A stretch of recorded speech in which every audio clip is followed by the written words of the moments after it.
And this is a point of frustration for a lot of people who are on the path of awakening, and that is having the need to understand get in the way of them actually understanding, them getting in the way of actually activating and integrating their new DNA dances.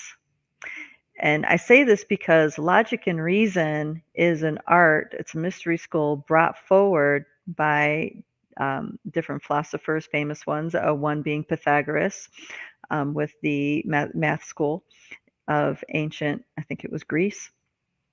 So, and what happens is all of these are sprouted out of the teachings post flood.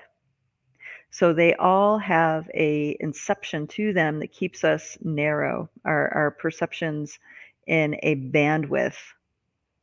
Versus if we are going off teachings that have never been domesticated, then that is one that's still steeped in mystery, that's still steeped in the abstract. So because the abstract cannot be logically understood, a lot of us struggle with it, okay? And it's a muscle inside of our brain that isn't exercised very often.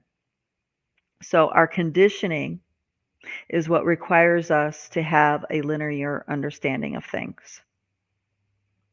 Now, you know you're making progress when you're able to trust an intuitive knowing over your logic. Okay? If you're able to trust that intuitive knowing and take action from it, even though on the surface it's totally irrationally illogical, right? You're starting to get somewhere in the integration of activating your integrating your higher levels of DNA activations. Now, there's words put forward like 12 strand, 24 strand, 36. There's all this. Um, I can't really speak to that because that is not the understanding I have of our DNA dance. And this could be an understanding that's just unique to my lens. So I really can't speak to the DNA activations like that. But I do know that consciousness and DNA, and deep inside my inner knowing tells me consciousness and the DNA dance are linked. The more free your DNA dance is, the more expanded it is and free to move, the more expanded your conscious awareness is. And where the rubber meets the road is you living your life in a way that's authentic to that DNA dance. And quite literally, what I'm learning through my observations and in my own life is that people who are considered savants in this world are authentically living their DNA dance. They don't seem to be hindered by the same programming and consciousness grids that other people are hindered by. Why is this so? Why is this so? In many ways, in my perception, it's because of the agreements that we came through the fields with. And maybe that's an ancestral agreement, maybe it's another kind of agreement. But according to the Sasquatch, every being that comes into this realm, that incarnates into this realm through a mother, makes these agreements. And the highest order of the agreement is to split us in two. So if we're born into a life where we're all in light, there is an equal counterbalance to that in the underworlds living the dark. And it's also vice versa. We may have a life of the light, pure light within the earth, and on the surface live a life that's totally dark. So, in this way, we can't punish the darkness because it's an aspect of the light. So, it's really about waking these pieces up to their sameness and bringing them back together. It's fascinating pieces that the Sasquatch talk about because their time scale is much vaster than any other time record I have ever heard stories from. Their time records go back many millions of years, hundreds of millions of years.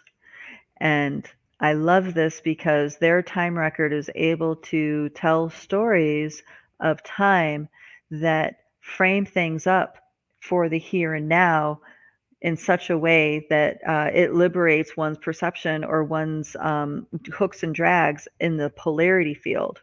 Now, remember this polarity field, if you guys remember, I talked about this many chats ago. The polarity field was laid down and anchored by the societies known as Atlantis. Now, Lemuria had many phases and Atlantis had many phases, okay? So there's like the golden era, so to speak, of the Atlantean time. That's not necessarily the time that I'm talking about. It's more in the later eras of Atlantean times where the power over dynamics were getting anchored into the consciousness of this planet. These power over dynamics were born out of the perception of superiority. Okay. So this was a undercurrent that was inherited by the seeders, by the consciousness soul groups that were incarnating in the Atlantean civilization. It was a multi-exopolitical civilization. It wasn't all about just humanoids. The perceptions of reality were far vaster than what they are now. So there were many different human races from many different galaxies. Okay. There were soul groups from many different sectors of the cosmos. You know, it was maybe what someone might call a cosmic metropolitan society, but it was under the rule of a hierarchy. And there came the inherited sense of superiority. Versus Lemuria was more of a organic, everything goes, everything is sacred the way it is kind of society. Nothing was hurried because nothing is in a hurry. You see what I mean? It's like everything is perfect exactly as it is. This is the teachings, the sacred wisdom of Cosmic Mother. So there is a recalibration and a reunification that all of us are faced with in the here and now. So this is why I'm telling you these tales. This is why I'm talking about the time fields. This is why I'm talking about the telluric records and cellular memories and DNA dances. And that's to give you a perspective and tools, perhaps, to waken you up. I said that weird. Tools to help you, support you in the integration and waking you up out of the old archaic version of human DNA dance.